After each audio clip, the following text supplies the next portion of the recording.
মাদ্রাসার শিক্ষকগণ যদি মসজিদ ও মাদ্রাসা থেকে বেতন নেয়, এটা জায়েজ হবে কিনা?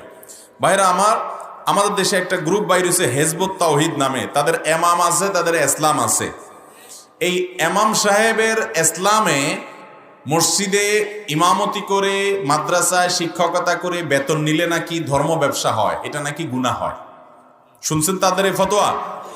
সারা পৃথিবীর আরব, অনারব, আফ্রিকা, এশিয়া, পৃথিবীর কোন দেশের উল্লেখযোগ্য কোন আলেম এ ব্যাপারে কোনো দ্বিমত করেন নাই। কোরআন এবং হাদিস অ্যানালাইসিস করে প্রায় সকল উলামা একরাম একমত যে মাদ্রাসা শিক্ষকতা করে মসজিদে ইমামতি করে বেতন নেওয়া জায়েজ।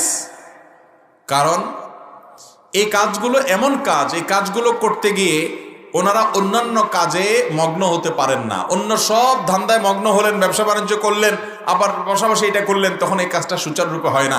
ইসলাম টিকে থাকার প্রয়োজনে ইসলামের জ্ঞান টিকে থাকতে হবে। নামাজের মতো ইবাদত ইসলামের মূল, এটা টিকে থাকতে হবে।